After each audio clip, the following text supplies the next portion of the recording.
Eh, sin más introducción, solo mencionando lo importante del tema, por supuesto, en este año y medio, casi 2 años de pandemia, en el que hemos visto eh, esta gran cantidad de desinformación, en la que hemos visto la gran limitación a la información, como el acceso a la información se ha limitado, y en este contexto de limitaciones de libertades, el periodismo de investigación ha jugado un papel crucial. Así que es un placer ver y haber podido leer los trabajos que ustedes van a presentar hoy aquí y felicitarles ya desde ya por esta labor realmente impresionante. Entonces, vamos a empezar con el primer trabajo que lleva por título COVID Gate. Es un trabajo de la periodista Wendy Funes, de Reporteros de Investigación de Honduras, que trata del tema del uso o del saqueo, para citar la palabra utilizada en el trabajo, de los fondos públicos de emergencia para la pandemia, y de una denuncia de corrupción estructural en el uso de esos fondos. Muy rápidamente, Wendy Funes y saludo, que es miembro del jurado de la UNESCO desde el año 2019 para el Premio Mundial de Prensa UNESCO Guillermo Cano. Colaboró en la investigación Ser Niño y Desaparecer en el Triángulo Norte de Centroamérica, que ganó el premio de la excelencia de la CIPE en el 2020. Mención honorífica del premio Roche en 2019, ganadora del premio Libertad de Expresión, y un sinfín de otros reconocimientos a su larga trayectoria, su carrera en el área de periodismo de investigación. Entonces, Wendy Funes, tienes la palabra. Si puedes hacer una presentación de tu trabajo en unos 12 minutos, tenemos que ser rigurosos con el tiempo. Adelante, Wendy. Hola, muchas gracias. ¿Me escuchan bien, verdad? Te escuchamos, pero no te vemos. Te vemos solo una fotografía. Sí, he tratado de colocar mi cámara, pero me dice que el anfitrión ha parado mi video. No sé qué es lo que sucede. Y quiero compartir ahora la pantalla. Claro, claro. También Vamos a dice esto. que no se puede compartir pantalla.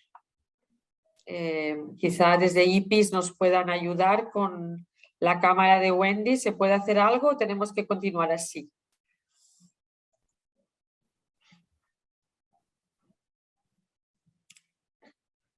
Bueno, quizá Wendy puedas empezar tu exposición, esperando que nos van a poder activar la cámara, pero para no perder el poquito tiempo que tenemos, te invitaría a empezar tu exposición, tu presentación. Por ahora no puedo compartir pantalla, pero mandé mi exposición a los anfitriones, así que ojalá puedan en algún momento ellos compartir, porque acá no me permite. Bueno, la serie COVID Gate fue una investigación que se hizo a raíz de múltiples denuncias de corrupción y de observar que el gobierno dejó que se sobreviniera una crisis para aprobar fondos de emergencia. Esto ya nos dio un indicio, un elemento disparador de que podía haber alguna irregularidad. Empezamos esta investigación en abril de 2020 y luego en diciembre planteamos una nueva iniciativa que llamamos Telaraña de Corrupción.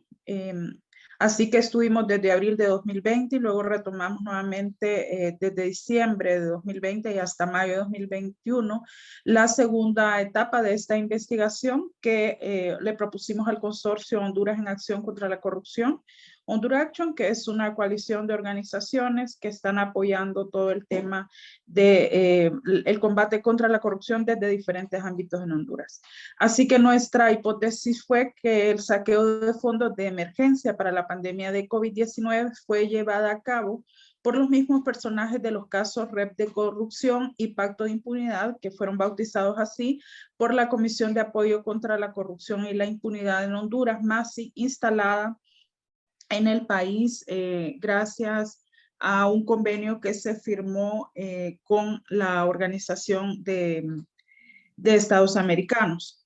En ese sentido, nos pareció importante destacar que es perdón, solo quiero ver si ya puedo compartir cámara porque ya estoy apareciendo acá con ustedes. Si puedo compartir pantalla. Están viendo, ¿verdad? Bueno, te vemos entonces, muy bien, Wendy, te vemos a ti muy bien, pero no estás compartiendo pantalla. perdón. Vamos a Eh, compartir ahora sí. Ahora sí. Ahora Sí, sí, les decía adelante. que nos pareció, sí, gracias, nos pareció lo más importante en este sentido, mostrar ante la población, hacer hincapié de cómo hicimos esta investigación para validar que realmente hay detrás un método para obtener resultados, para blindar todo el resultado que tenemos. Así que hicimos bases de datos, una primer base de datos recogiendo los nombres de todos los diputados que estaban implicados en diferentes escándalos. El caso Pandora, que es un escándalo de corrupción, y otra serie de escándalos de corrupción que la MASI los denominó de esta forma. Y luego cruzamos estos nombres con los diputados que además participaron en aprobar compras de emergencia o decretos de emergencia para compras directas durante la pandemia. Acá pueden ver ustedes algunos de los diputados que están mencionados en estos casos de corrupción y que también participaron en la aprobación de estas compras de emergencia. Para nosotros, como les digo, ha sido muy importante, un avance interesante incursionar en el tema de análisis de datos. Yo sé que en América Latina vamos adelantados, pero en Honduras estamos retrasados en ese sentido, así que apostarle al análisis de grandes cantidades de datos fue importante en este trabajo. Además, hicimos una base de datos de todos los proveedores de la MASI, proveedores durante la pandemia de COVID, para seguir encontrando coincidencias, y acá encontramos, por ejemplo, acá ven al esposo de una de las diputadas, que aunque ella quiso esconder de alguna forma que estaba ligada, finalmente descubrimos que ella estaba ligada a la venta o como proveedora del Estado pese a ser una legisladora. Analizamos miles de folios de investigación criminal, el equipo pudo tener acceso mientras se investigaba una gran filtración de datos, de documentos de los órganos de investigación criminal para ver a quienes se estaba investigando, y encontramos una gran cantidad de políticos, diputados, funcionarios del Poder Ejecutivo que están siendo investigados ahora mismo por la denominada Agencia Técnica de Investigaciones Criminal, que realiza investigaciones de alto impacto en el país. Luego de esto, encontramos que el mismo presidente estaba ligado al saqueo de más de 1.000 millones que eran para atender esta pandemia, aunque a nivel mediático y a nivel judicial se está enjuiciando nada más a un funcionario de nivel intermedio. Las evidencias apuntan a la participación de el presidente de la República en concierto con una cantidad de diputados que aprobaron todo un marco jurídico de más de 100 leyes para poder llevar a cabo compras de emergencia. El dinero de los hospitales móviles quizás haya ido a parar al juicio del hermano del presidente, y acá damos una serie de indicios en esta segunda entrega, de indicios que nos hacen concluir esto. Luego hacemos un relato de la forma en que fueron saqueados fondos públicos y las muertes que hubo durante el periodo, y la gran mentira del negocio de las vacunas. El quinto capítulo fue que ante el saqueo, no solo ante este saqueo, sino ante sistemáticos escándalos de corrupción, se planea una nueva misión anticorrupción que vendría a Honduras, y ya hay reuniones no solo en este país, sino en el Triángulo Norte de Centroamérica, de personajes de la vida pública que combaten la corrupción para implementar una nueva misión parecida a la MASI y a la CICIG de Guatemala. Y finalmente contamos cómo el Estado le compró hospitales móviles por $43 millones a una empresa turca que no tiene interacciones en Internet, en un país que tiene realmente mucho acceso a Internet como es Turquía. Nos pareció también que apostar a desentrañar todo lo que estaba detrás de el COVID y que no quede impune, por lo menos a nivel de investigación periodística, era importante por la cantidad de escándalos de corrupción que ha habido en los últimos años en el país. Encontramos además que había socios y parientes de funcionarios que fueron beneficiados, y esto está narrado en todas nuestras entregas, que estos círculos de socios tienen empresas en Panamá, que los diputados beneficiados además fueron reelectos y ahora están en el conteo, fueron reelectos para participar en el proceso general y ahora están peleando por aparecer como diputados en el Congreso que se va a instalar en 2022. El caso está en la impunidad y ya no se debate más. Y por último queremos agradecerle a Colpin por ayudarnos a revelar esto al mundo, esta situación que pasó durante la pandemia y cómo se aprovechó la crisis como un modo de operar, dejar que llegara la crisis para aprobar compras de emergencia y así desviar fondos públicos. Muchas gracias. Muchas gracias a ti. Como vamos un poco retrasados, no tenemos mucho tiempo para preguntas, pero si hubiera alguna pregunta precisa en el chat, la haríamos ahora. Si no, tendremos también, espero, un poquito de tiempo al final. Si no veo nada urgente de alguno de las personas que están siguiendo esta presentación y no lo veo, pasaríamos enseguida a la presentación siguiente y de nuevo tenemos la oportunidad de hacer preguntas al final de las 4 presentaciones. Muchísimas gracias a Wendy por esta presentación y una vez más enhorabuena por este excelente trabajo. Pasamos pues al segundo trabajo que vamos a presentar en esta sesión, que lleva por título Salud, Dinero y Corrupción. Este trabajo ha sido llevado a cabo por Eduard Martín Borregón. Buenas tardes, Eduard. Él es de México, Medio Poder, y han estado también implicados otros medios aliados. Es un trabajo que cubre el tema del sobrecosto en las compras de medicamentos, para el COVID. Eduard Martín Borregón es un periodista especializado en datos. Es director de Datos, Periodismo y Tecnología en Poder, donde lidera un equipo multidisciplinario que realiza periodismo de investigación, promueve la apertura de datos para la rendición ciudadana y promociona la agenda de personas alertadoras o whistleblowers por toda América Latina. Así que, Eduard, estamos pendientes y con mucho interés de escucharte. Tienes unos 10 minutos, por favor. Va. Muchísimas gracias, Rosa. Me pongo aquí mi cronómetro y si me paso, párame, porque yo la que me empiezo, ya verán que no paro. Solo decirles que, bueno, a ver, ya los más avispados habrán notado que me han presentado como mexicano, pero mi acento no es exactamente mexicano. Efectivamente soy catalán, pero hace ya muchos años que doy vueltas por aquí, por América Latina. Deberían estar viendo mi pantalla. Espero que sí. ¿Me confirmas, Rosa? Por favor. Te confirmo, Eduard, de catalán a catalán, pero te confirmo Mira qué bello. Te confirmo también que tu volumen está un poquito bajo. Si puedes quizás acercarte más al micro. Adelante. A ver, me acerco al micro. Pues entonces, lo que les decía, sí, decir que estoy súper feliz de estar aquí explicando el trabajo en la Colpin. Es para mí y para todo el equipo en el cual estoy representando, pues todo un honor. El proyecto Salud, Dinero y Corrupción gira alrededor de un primer gran descubrimiento que me gustaría pues contarles y que quedara muy claro, que es la afirmación de que, y la tenemos aquí, la voy a subrayar, pero además se la leo, ¿no? Tenemos un sobrecosto en las compras realizadas de medicamentos de 18.4 mil millones de pesos entre 2008 y 2018 en México.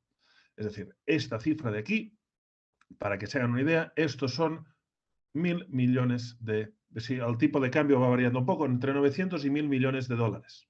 Es decir, un dineral. Estamos diciendo que cada año se gasta $1 millón en sobrecosto. Esto no sería un problema si no hubiera desabasto. al menos desde la forma que tenemos de abordar nosotros, ¿no? Es decir, no hemos de buscar la eficiencia, sino hemos de buscar la garantía de derechos. Y el hecho es que tenemos un desabasto rampante en México. Voy a empezar a contarles la primera parte de cómo llegamos a esta conclusión. Nosotros venimos, pues estamos especializados en datos, investigación de datos, y venimos de aquí. Y nos encontramos con este portal de datos, que es el portal oficial del IMSS, que estuvo funcionando de manera consecuente y activa de 2008 hasta 2018, durante 10 años. Aquí, para que se hagan una idea, pues podíamos llegar y después de darle varios clics, puedes llegar a esta página donde tenemos primero un listado de todas las compras, pero aquí, y es donde voy, el listado de los detalles de la compra, en concreto, con dos cosas que hacen posible este proyecto. El primero, la clave de producto. Descubrimos que las claves de producto funcionan, es decir, cada medicamento está debidamente identificado con su espacio. Y segundo, podemos ver el precio y la cantidad que se compra, que está por aquí. Entonces, así la cantidad solicitada y el precio. Entonces, esto nos permite determinar a qué costo se compra la unidad de los medicamentos. Los medicamentos tienen una cosa muy práctica, que es que el Estado a veces cuando compra sillas, hay muchos tipos de sillas, pero cuando compra medicamentos compra un tipo de medicamento. Y es muy concreto y está estandarizado.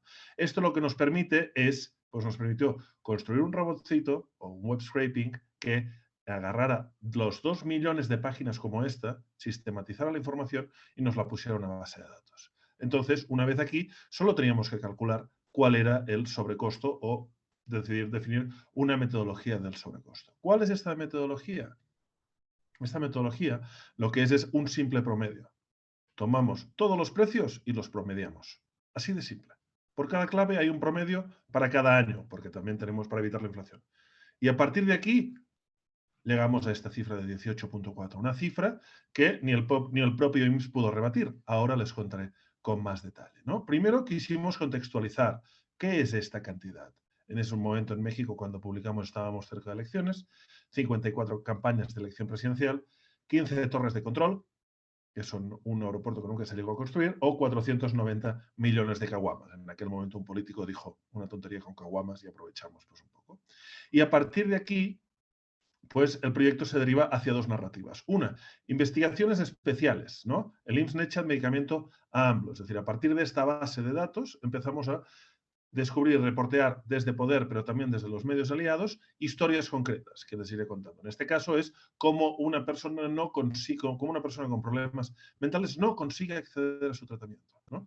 Aquí tenemos una opinión, un OPET, más centrado, pero quería en realidad llegar hasta aquí, que es para mí una de las claves del especial, ¿no? Tenemos, y donde definimos o donde explicamos 52 millones de sobrecosto, definimos exactamente para la metformina, un medicamento para diabetes tipo 2, tiene 52 millones de sobrecosto. ¿Qué perdemos? Se dejan de comprar por este sobrecosto 9.5 millones de medicinas y nos asociamos con una organización que se llama Nosotrox y para que nos dieran los reportes de desabasto. Y en los dos últimos años, 2019 y 2021, hay 636 reportes de desabasto. Es decir, el sobrecosto da para cubrir el desabasto reportado muchísimas veces. Esto, que si vamos aquí al ver detalle, ya lo he cargado, así que no voy a clicar, pero lo podemos ver en QuienEsQuien-Wiki, que es la plataforma donde además cargamos todos los datos. Es decir, y para que se siga investigando y puedan seguir entrando. Me parece aquí valioso para que se hagan una idea de lo que les contaba antes del promedio. Aquí esta gráfica, no sé qué tanto se va a entender, nos costó bastante llegar a ella, pero podemos ver cómo va evolucionando el precio, llegando a un pico y luego bajando, y cuáles son los momentos especiales de compra. Esto lo podemos ver aquí graficados, pero aquí también tenemos el detalle por cada una de las instituciones que compra, es decir, si un paciente resultaba que encuentra que de Jalisco, de Guadalajara, dice que cómo es que no tiene, puede ver aquí cuántas son las compras y cuál sobrecosto, o incluso llegar aquí por proveedores, ¿no? Un poco también con el objetivo de estar apuntando a aquellos que compran mal, pero a aquellos que venden mal también, porque tanto culpa es uno como el otro. Y aquí tenemos un reporte y podemos ver cómo ha ido incrementando el desabasto a lo largo del tiempo. Pero volvemos otra vez. Aquí estábamos, esta es como la parte más de datos, volvemos un poco, un paso anterior y entramos, seguimos siguientes dos historias, ¿no? Como las compras consolidadas, que es aquí hay un gran problema en México, una alta definición entre el sistema antiguo y el sistema nuevo, y demostramos cómo el sistema nuevo no funciona, pero el antiguo tampoco estaba funcionando. Es a partir de aquí. Cómo tenemos desabastos en medicamentos para quimioterapia en todo el país, ¿no? Especialmente grave en el caso de infancias. Y aquí también nos dedicamos a explorar un poco más nuestro problema de sobrecosto. Una de las cosas que podríamos pensar es que este 18.4 mil millones de pesos que les hablaba es un número que está volado, que es demasiado grande, ¿no? Nosotros pues también tuvimos este espacio. Pero aquí en realidad todo el número se basa en el precio de referencia. A partir de este precio de referencia que nosotros tomamos generando un promedio mensual, a partir de este precio de referencia nosotros vemos si las cosas son caras o son baratas. Por lo tanto, si se modifica el precio de referencia, se modifican todos los importes que haces. Entonces, seleccionamos unos medicamentos que teníamos de VIH, de un trabajo anterior que habíamos hecho, y tomamos el precio de referencia que lo vende la Organización Panamericana de la Salud, en este caso voy a usar el Abacavir, que es el primero, que es 113, y el precio ponderado que nosotros estamos calculando dentro del IMSS. A partir del cual calcularemos, pues resulta que el precio es 554. Hay un incremento de precio de 378%. Es decir, el sistema está inflado. Y nosotros estamos calculando solo los más caros dentro del sistema. Pero el sistema en sí es aún más caro. Además, con un problema importante en delegaciones estatales. Este no es un problema del centro, es un problema de todos los distintos espacios que hay en la República Mexicana, los distintos estados, como ven. Y aquí también señalando un doble problema. Esto no se trata, por un lado, sí, las oficinas centrales compran siempre bien y tienen más capacidad de compra, pero claro, por otro lado serán los estados, los hospitales, quienes en el momento de desabasto deciden que han de comprar de emergencia y por lo tanto más caro. Entonces lo que desapuntamos aquí es un problema, pero esto también lo que nos hizo pues, fue ir a buscar aliados en toda la región que nos reportaran aquí en el caso de Guadalajara o en el caso de Puebla, los compañeros de Zona Docs, Lado B y Serendipia, cómo nos reportan y nos explican cómo es la situación en cada uno. Y al final, ya prácticamente para cerrar, explicarle sobre todo el escándalo de las empresas. Estamos hablando de que hay 27.000 empresas, hay 27.000 proveedores. El 10% de estos proveedores reciben el 95% del gasto público en medicamentos en los últimos 10 años. Pueden ver, esta gráfica es literalmente el espacio. Nos tuvimos que hacer una gráfica porque si no tuvimos que alterar la gráfica porque si esto se iba arriba, lo perdíamos todo, ¿no? Y llegando aquí a la siguiente, que es que el 1%, si vamos a un más pequeño, el 1% se llega al 78% del importe total. Y aquí también señalamos cuáles son las principales empresas. Esto cerró pues, en el día de la publicación y nos pareció tan relevante. Aquí tienen dos historias más de Baja California, de Eric Rosales de Newsweek y otro de sobrepeso y cáncer de mama, pero la investigación fue tan sólida que al mismo día el IMSS, que es una institución que nunca respondo, tuvo que salir a decir que reconocía la investigación y que se pondría a investigar qué era lo que había sucedido, pues porque los hechos no podían salir a decir estos hechos que ustedes están reportando, están denunciando, no se pueden seguir. Solo decir rápidamente, y ya veo que me pasé del tiempo, aquí también si entran en aquí para si alguien que nos está escuchando quiere ver un poco más cómo trabajamos, si entra en delegaciones estatales, pone aquí ver tablero de datos para investigar estados, aquí podemos ver tablero de datos para investigar el estado, tarda un poco en cargar, pero aquí también pueden entrar y esto es el programa, que es un programa que se llama Kibana, que es el que usamos para analizar los datos y para que los reporteros pudieran analizar los datos de una manera más ágil y no tuviéramos que entrar en... Bueno, claro, obviamente Excel no soporta esto, pero no tener que entrar en lenguajes de programación que nos dificultaban. Y aquí me quedo. Rosa. Muchísimas gracias, Eduard, por esta presentación y por este trabajo tan impresionante que habéis llevado a cabo. Así que felicidades de nuevo. No veo ninguna pregunta canalizada del público. Vamos a dejar unos instantes por si hubiera alguien que no puede esperar a preguntarte algo. Mientras tanto, comentar que a nivel de impacto de vuestro trabajo es realmente impresionante el impacto que habéis tenido. Así que eso a lo mejor quizá al final podemos hablar un poquito del impacto de estos trabajos y del impacto también a largo plazo, ¿no? No solo el inmediato, pero sino a largo plazo. No veo pregunta urgente, entonces vamos a hacer como hemos hecho con el trabajo precedente, dejamos para el final por si hubieran también por los otros investigadores que están aquí, por si quisieran también preguntarse entre ustedes algunas preguntas. Lo dejamos para el final y pasamos entonces al tercer trabajo de esta sesión, que lleva por título Tras las huellas del dragón en la pandemia, de Ecuador. Es un trabajo llevado a cabo por Arturo Torres Ramírez y por María Belén Arroyo. Están ambos con nosotros. Es un trabajo que consiste en una investigación transnacional en la que han colaborado 8 periodistas en distintos países: China, Venezuela, Colombia, Perú. De los autores puedo decir que Arturo Torres es editor y cofundador del portal Código Vidrio. Ganó premios a la mejor investigación periodística en Latinoamérica, ha sido finalista en varios certámenes, es autor del libro El juego del camaleón y coautor de Rehenes. Fue editor de investigación y jefe de redacción del diario El Comercio. María Belén Arroyo, por su parte, es editora política de la revista Vistazo, cofundadora de Código Vidrio, y también ha trabajado en El Comercio y en El Universo, ambos del Ecuador.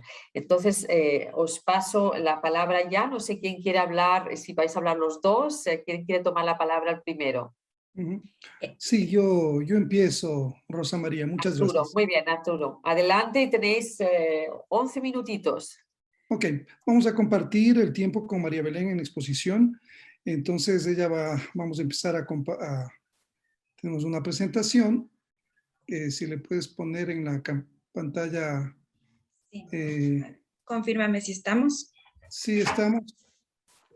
Bueno, básicamente esta investigación es una investigación que nosotros visualizamos cuando empezaron a divulgarse las primeras pruebas rápidas que llegaron básicamente de China a inicios del 2020, ¿no es cierto?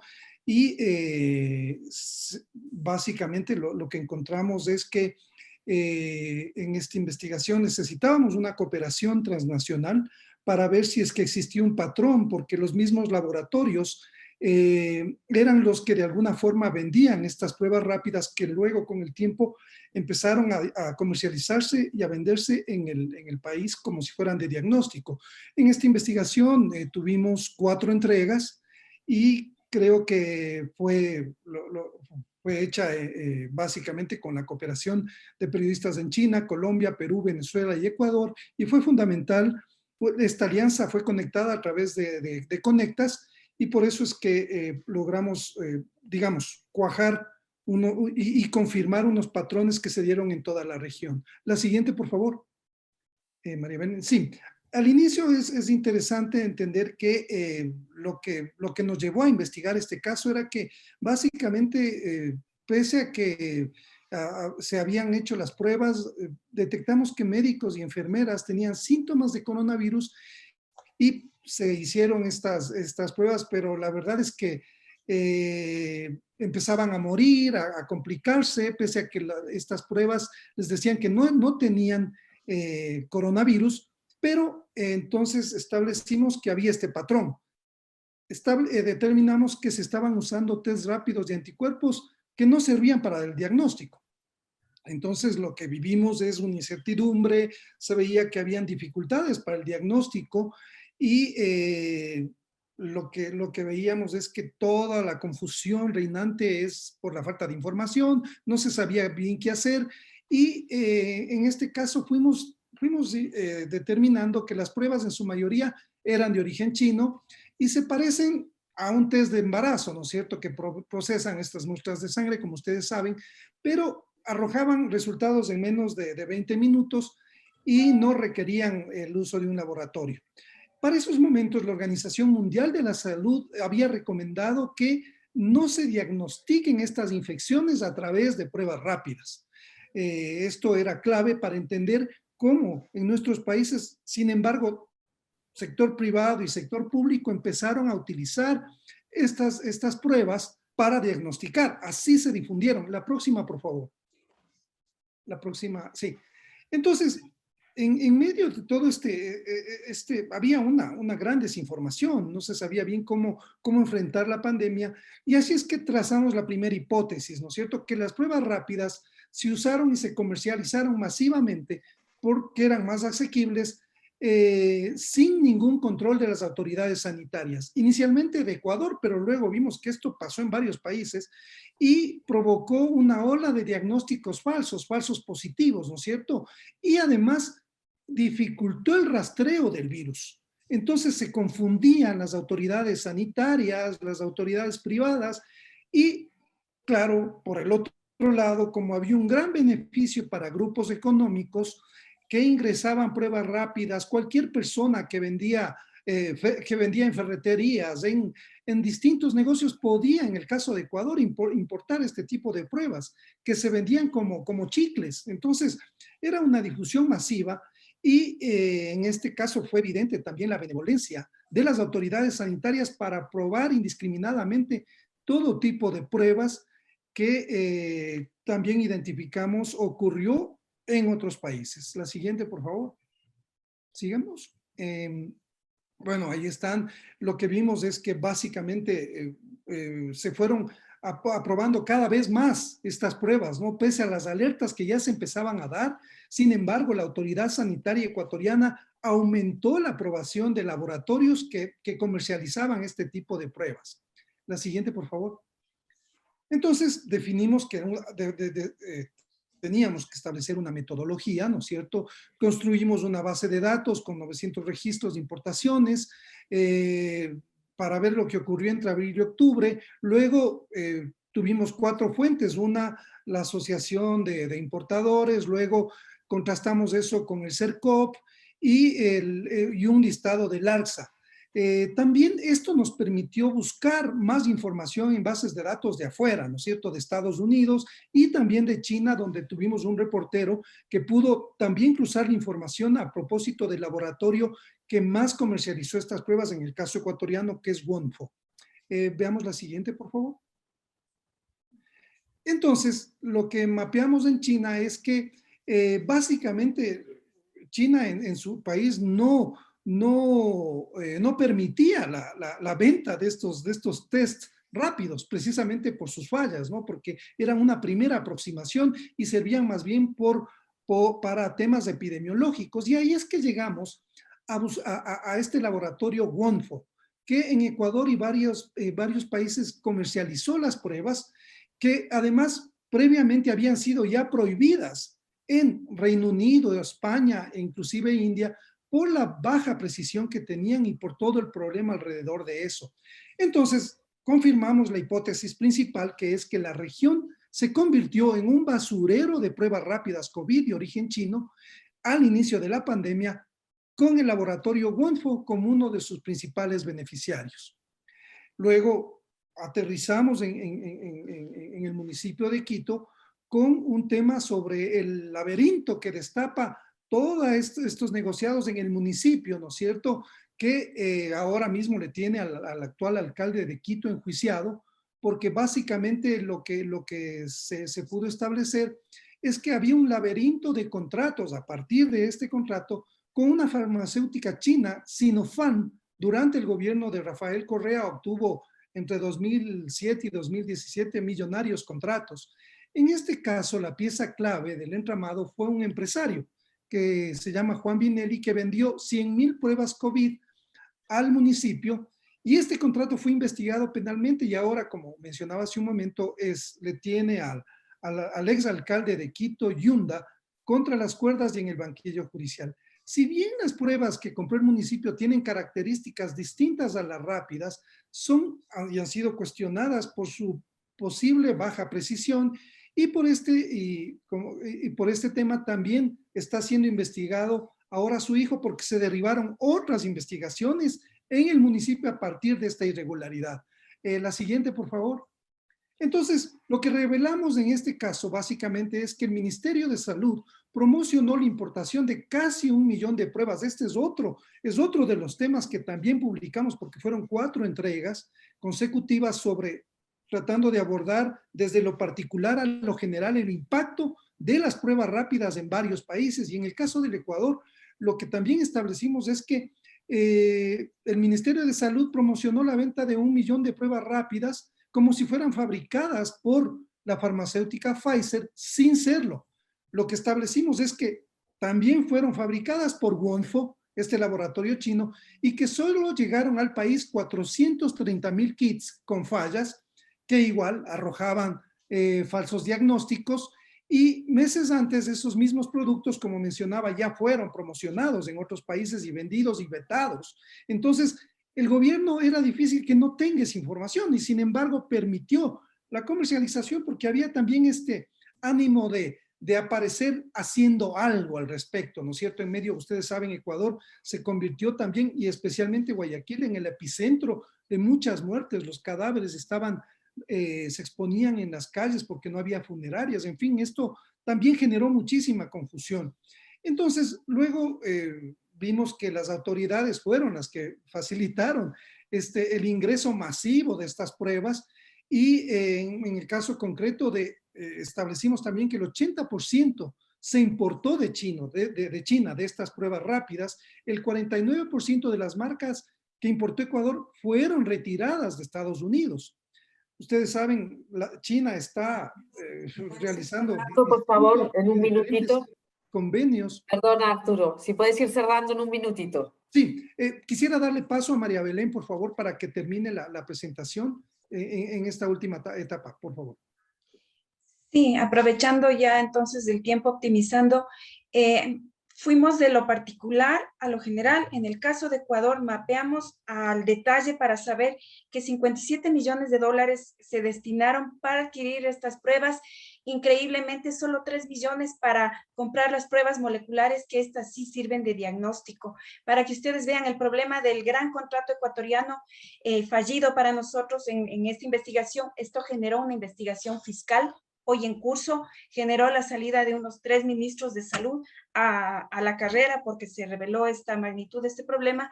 El anticuerpo nos permite saber si una persona esta prueba permite saber si la persona ya está inmunizada en una cierta manera contra el virus, si tiene anticuerpos de larga data o de 2 tipos, los que se generan primero y los de más antigüedad, si ustedes quieren.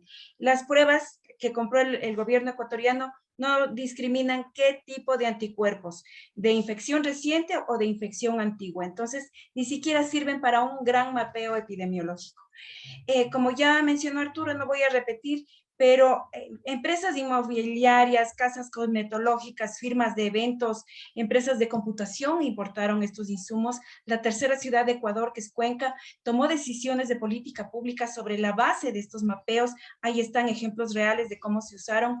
Entonces, esto nos hizo explorar lo que pasaba en la región. Efectivamente, ahí está el aporte de saber que hubo donaciones millonarias de Wonfo a Venezuela por las políticas que tiene Venezuela. Además, este país donó a otras zonas en el Caribe. También se usaron en Cuba. En Colombia y en Perú hubo uso privado de estas pruebas.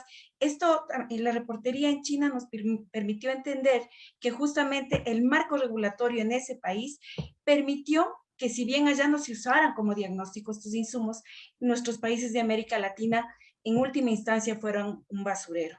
Y si me das 30 segundos más, apuntaría el tema, perdón que sea abusiva, pero el tema de por qué nos anclamos en el caso del municipio de Quito, que es la capital del Ecuador, porque esto al fin de cuentas permitió destapar como un hilo conductor.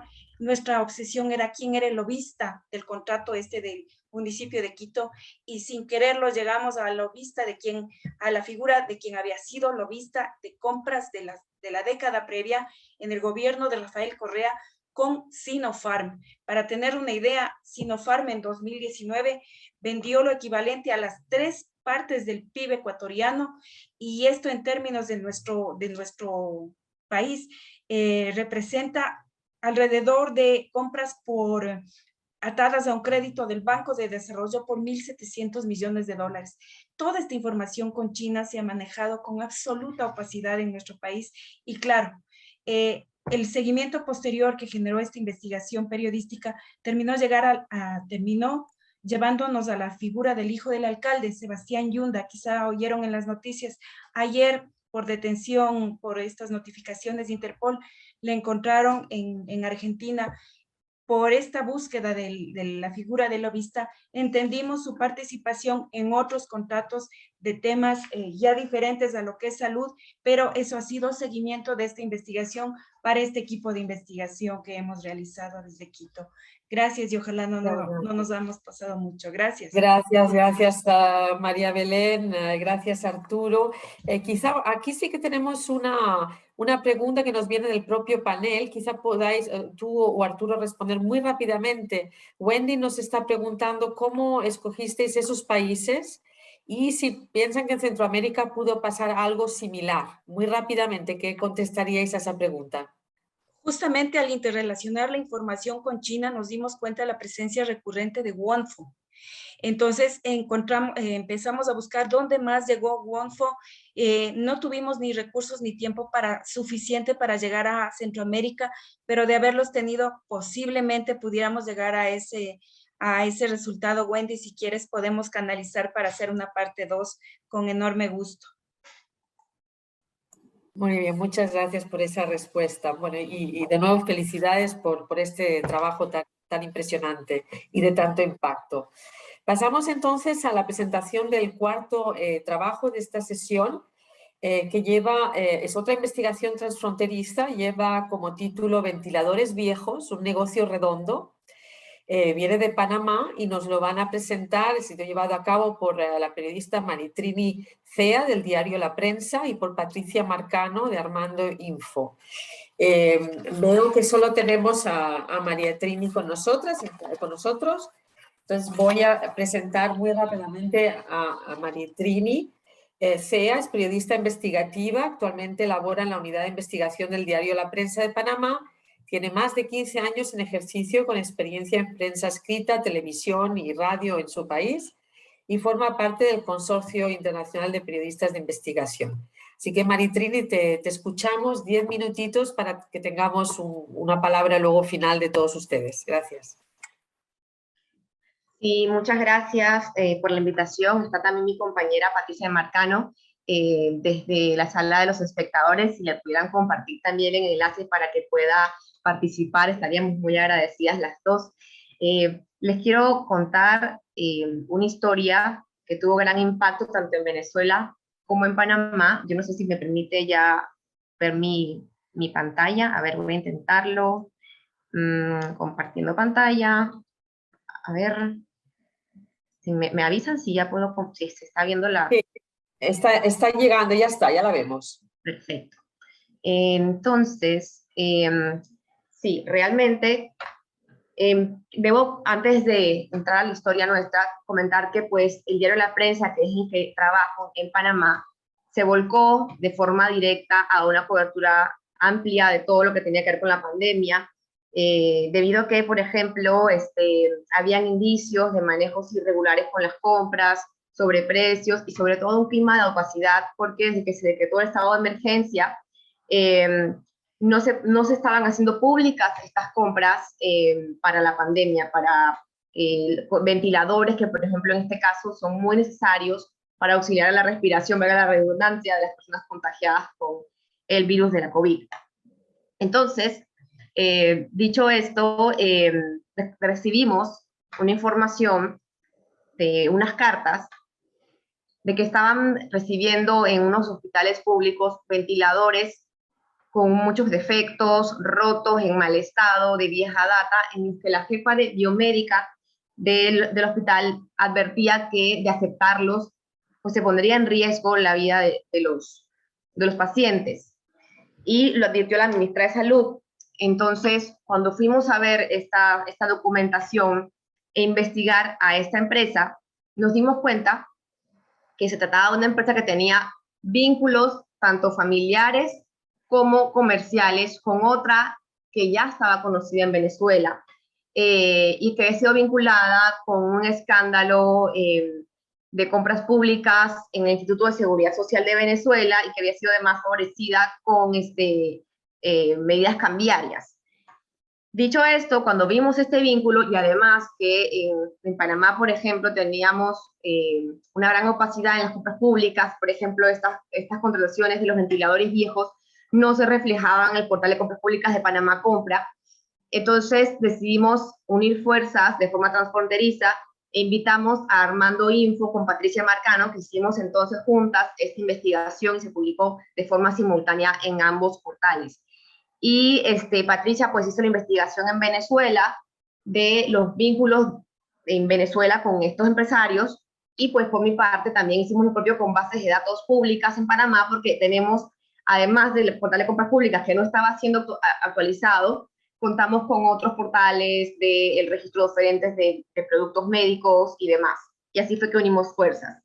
Teníamos dos hipótesis. La primera, si me permiten, creo que no se está compartiendo del todo la pantalla. No sé si ahora sí. ¿Me permiten? ¿Se ve?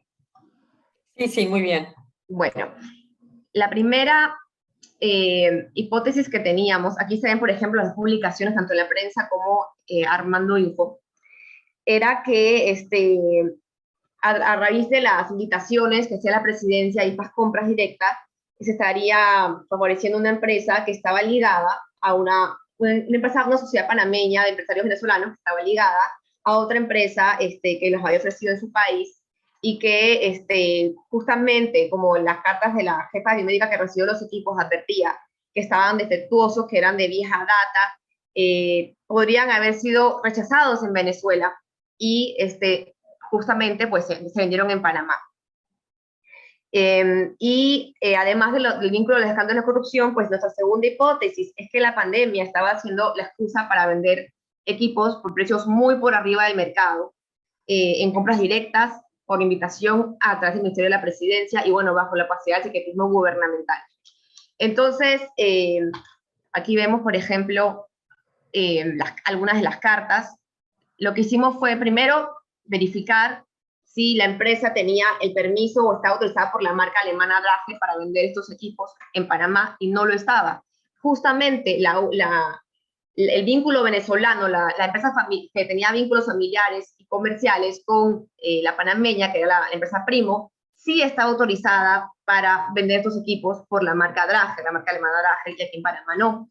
De la misma manera, cuando registramos los registros del Ministerio de Salud de los oferentes avalados para vender esta clase de equipos, también nos encontramos que la empresa en Panamá, Primo, tampoco tenía autorización ni había vendido nunca estos equipos que se estaban ofreciendo ahora, los ventiladores, que estaban con fallas, incompletos, con problemas de software, con pantallas rotas y demás. Entonces, en Venezuela, mi colega Patricia, además de tratar de buscar con la empresa que pues, fue bastante restringido el acceso y que allá no cuentan con una ley de transparencia ni de acceso a la información, aquí sí contamos, pero igual no nos quisieron facilitar datos públicos de compra, confirmamos que la empresa Continental allá en Venezuela sí estaba autorizada y se ofrecieron estos equipos en Venezuela, pero fueron rechazados en el Instituto de Seguridad Social en Venezuela y también en clínicas privadas, justamente por haber sido de vieja manufactura, por los años que tenían y demás, y coincidía con que era la misma marca y los mismos años del equipo que se estaban ofreciendo en Panamá. Esto lo confirmamos con varias fuentes que nos hablaron de esto, y a Patricia, por ejemplo, de manera off the record, pero eran diversas fuentes que confirmaban lo mismo, pero que prefirieron mantenerse en el anonimato por los riesgos que podía implicar para su trabajo. Quisiera compartirles también un poco de la metodología y qué fue lo que hicimos, qué fue lo que verificamos. Por ejemplo, hicimos una búsqueda extensa en los datos mercantiles, tanto en Venezuela como en Panamá, para verificar las propiedades de los empresarios venezolanos, los vínculos en el registro público a través de fundaciones y sociedades entre los empresarios venezolanos y los empresarios panameños, y con esto corroboramos precisamente que existían estos lazos familiares, comerciales. Verificamos también en los datos de importación de Import Genius, la marca de los ventiladores alemana, por parte de la empresa venezolana. También buscamos los registros de importación de los últimos 10 años en la Autoridad Nacional de Aduanas de Panamá, para ver cuándo habían ingresado estos equipos por parte al país. Como obtuvimos unas fotos de la marca y de la caja de los equipos que entraron a los hospitales panameños y había un código de barra, también investigamos con ese código, con la ayuda de OCCRP, en la plataforma Investigative Dashboard, esta barra de los productos y las importaciones que hizo la empresa venezolana relacionada a Primo, que fue la que vendió los productos en Panamá. Para hallar el origen de los ventiladores entregados, solicitamos información oficial al Ministerio de la Presidencia panameña, confirmamos en Continental Medical, que es la empresa venezolana, las importaciones que tenía la empresa Drager, que es la representante alemana, verificamos modelos, coincidencias de equipos. A pesar de que se negaron a esconder, encontramos muchos indicios y coincidencias entre los equipos que se ofrecieron en Panamá y los que se rechazaron en Venezuela. En Venezuela, por ejemplo, la empresa amenazó con una demanda por compartir información sobre una empresa venezolana en un medio extranjero, en este caso en el diario La Prensa.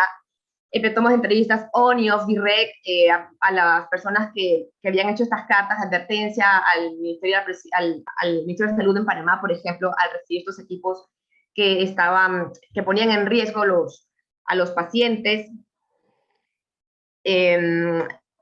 En fin, si puedes ir cerrando, Maritrini, un minutito más. Ya, no sé si mi compañera tiene ya el enlace para que me gustaría tan siquiera que comparta unas palabras en el último minuto, pero fue una búsqueda intensiva y exhaustiva en muchos registros de importaciones, tanto en Panamá, en Venezuela y en bases de datos internacionales, además también de comparar precios de compras públicas para justamente hacer la comparación de los equipos ofrecidos en Panamá de vieja data y además que comprobamos que estaban en un 55% mayor al precio del mercado, justamente por el portal de compras públicas panameño. No sé si ya tiene acceso Patricia, si puede... No, lamentablemente, ¿no? Maritrini no la veo en línea, debe estar en la sala siguiéndonos, así que si puedes cerrar y saludamos sí. Desde aquí a Patricia y lamentamos que no ha podido estar con nosotros, pero la saludamos y la felicitamos igual que a ti. Finalmente, a raíz de 10 segundos. Finalmente, a raíz de esta investigación periodística que logramos de forma transfronteriza confirmar nuestras hipótesis, el Ministerio Público abrió una investigación que hasta el día de hoy sigue en curso por esta compra de invitación de manera directa por la presidencia a una empresa que no estaba autorizada en Panamá a ofrecer estos productos y que además se ofrecieron con un sinnúmero de defectos de fabricación de vieja data, y la sociedad civil, las organizaciones pues exigieron que se haga una investigación y transparencia, y fue un acto pues realmente deplorable porque se confirmó que con la pandemia se estaban haciendo compras sumamente onerosas y aún así que no cumplían los productos con el mínimo para mantener la salud de los pacientes hospitalizados.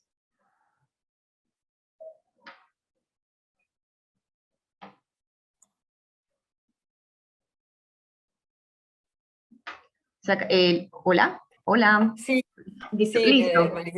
¿Con eso terminas tu presentación? Muy bien, sí, pues muchísimas gracias y perdón por tener que cortar, pero bueno, son sesiones de 1 hora y no dan para más y tenemos una sesión que empieza justo después. Felicidades, Maritrini, y a tu colega Patricia Marcano por este excelente trabajo.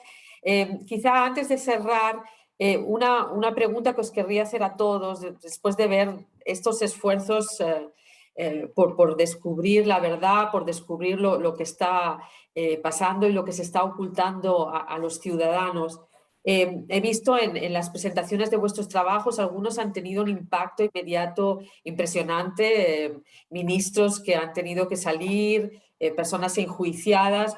Otros no tanto, otros ha sido más la indignación, que ya es mucho, pero bueno, solo a nivel de indignación de ciudadanía, pero sin consecuencias particulares de justicia, de búsqueda de justicia. Os quería preguntar muy rápidamente si podríais hacer alguna evaluación, algún comentario sobre cómo habéis visto ese impacto y sobre todo a largo plazo, ¿no? ¿Cómo lo veis? Si es realmente una contribución que va a marcar y que va a tener un efecto sobre lo que es la transparencia de las instituciones en vuestros respectivos países. No sé quién querría comentar sobre esto en 30 segundos, quizá hacer un pequeño tour de tablo, pero realmente muy cortito. ¿Quién quiere intervenir? No sé si puedo yo tener la palabra. Aprovecho Sí, los claro que 30 sí, María segundos. Belén, adelante. Gracias. Nosotros tuvimos 2 investigaciones fiscales que se abrieron, pero en un poco la percepción de que había que mirar los lobistas nos llevó a entender la figura de la familia del alcalde Yunda.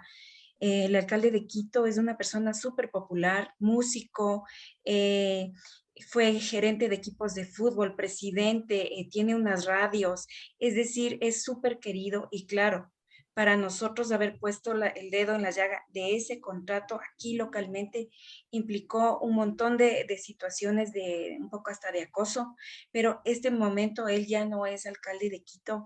Entonces nosotros lo que queremos valorar y compartir con ustedes la experiencia es de cómo un proceso en marcha de investigación puede tener el alcance que nosotros queramos. La publicación física de nosotros fue en marzo, pero los seguimientos han seguido todo este año y de hecho la remoción de Yunda se dio, entre otras cosas, por este contrato de las pruebas de Quito.